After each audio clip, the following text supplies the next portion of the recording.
Hi friends, Akshay Kumar, ప్రజ్ఞా జైస్వాల్, తాప్సీ, వాణి కపూర్, ఫర్దీన్ ఖాన్ తదితరులు నటించిన ఖేల్ ఖేల్ మే ఆటలో ఆట ఈ సినిమా ఎలా ఉందో ఇప్పుడు చూద్దాం. హీరో పెద్ద సైకాలజిస్ట్. తన భార్య చనిపోయాక కూతుర్ని ఇబ్బంది పెట్టకుండా ఆమెను ఒప్పించి ఇంకొక అమ్మాయిని, నవల్స్ రాసే అమ్మాయిని పెళ్లి చేసుకుంటాడు. అయితే వీళ్ళందరూ ఓ ఫ్రెండ్ పెళ్లికి వెళ్తారు. హీరో ఫ్రెండ్స్ కూడా మరో 3 జంటలు వస్తాయి. వీళ్ళందరూ కలిసి ఒక రోజు రాత్రి తమ ఫోన్స్ అన్ని డైనింగ్ టేబుల్ మీద ప్లేట్లో పెట్టి ఎవరు ఫోన్ వచ్చినా అందరి ముందు ఓపెన్ గా మాట్లాడాలని, మెసేజ్ వచ్చినా బయటకు చదవాలని, వాయిస్ మెయిల్ వచ్చినా అందరికి వినిపించాలని ఒక గేమ్ ఆడతారు. ఆ గేమ్ లో అక్కడున్న దంపతుల మధ్య దాగి ఉన్న రహస్యాలన్నీ ఒక్కొక్కటి బయటపడతాయి. కొన్ని సీన్లు దర్శకుడు చాలా హత్తుకునే విధంగా రాశాడు. ముఖ్యంగా హీరో కూతురు తన బాయ్ ఫ్రెండ్ ఇంటికి వచ్చాడని, అతనితో కలవనా వద్దా అని అడుగుతుంది. దానికి హీరో ఏం చెప్పాడు అన్నది అద్భుతంగా ఉంటుంది. ఈ సీన్ లో అక్షయ్ కుమార్ చాలా బాగా చేశాడు. అలాగే అతని భార్య కూతురి బ్యాగ్ లో కండోమ్ ప్యాకెట్ దొరికిందని చెప్పగానే హీరో ఇచ్చే రియాక్షన్, అతను చెప్పే మాటలు ఆకట్టుకుంటాయి. చాలా బ్రాడ్ మైండెడ్ తో చూడాలి ఈ సినిమా. అలాగే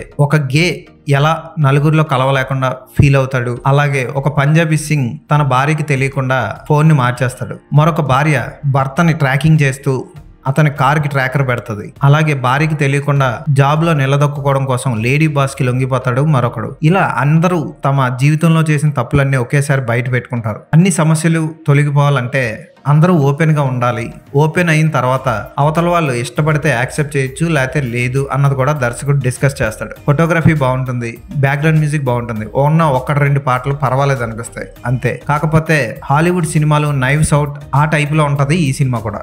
ఎస్కాట్ గర్ల్ ని పిలిచిన తర్వాత మనం హీరో అక్షయ్ కుమారే ఎస్కాట్ గర్ల్ ని వాడుతున్నాడు అనుకుంటాం. దానికి దర్శకుడు చక్కని జస్టిఫికేషన్ ఇస్తాడు క్లైమాక్స్ లో. ఇప్పుడున్న యూత్ సినిమా చూడాలంటే రివ్యూ చూసి వెళ్తారు, ఏదైనా కొనాలంటే రివ్యూస్ చూస్తారు. అలాగే పెళ్లిని కూడా చేసుకునే ముందు కొంతమంది దంపతులను చూసి ఫీల్ అయ్యే పెళ్లి చేసుకునే వాళ్ళు కూడా ఉన్నారు అని ఈ సినిమాలో చూపిస్తాడు. ఈ సినిమాని పెళ్లి చేసుకోబోయే వాళ్ళు, పెళ్లి చేసుకున్న వాళ్ళు కంపల్సరీ ఒకసారి చూడాలి. మంచి సినిమా ఇది, don't miss it. Akshay Kumar, Taapsee అందరూ బాగా నటించారు. తాప్సీ చాలా రోజుల తర్వాత మగరాయిల్ లాంటి పాత్రలు మానేసి ఒక అమ్మాయిలా కనిపించింది ఈ సినిమాలో. అలాగే ప్రజ్ఞా జైస్వాల్ నటన కూడా ఓకే అనిపిస్తుంది. ఈ మధ్య ప్రజ్ఞా జైస్వాల్ వీడియో ఒకటి ఇంటర్నెట్ లో హల్చల్ చేసింది. ఈ సినిమా ప్రమోషన్ కోసమే అది పెట్టిందేమో. వాణి కపూర్ కూడా చూడడానికి చాలా బాగుంటుంది ఈ సినిమాలో. ఆమె కూడా బాగా యాక్ట్ చేసింది ఉన్న 2-3 సీన్లో. ఫర్దీన్ ఖాన్ చాలా రోజుల తర్వాత బాగా చేశాడు ఈ సినిమాలో.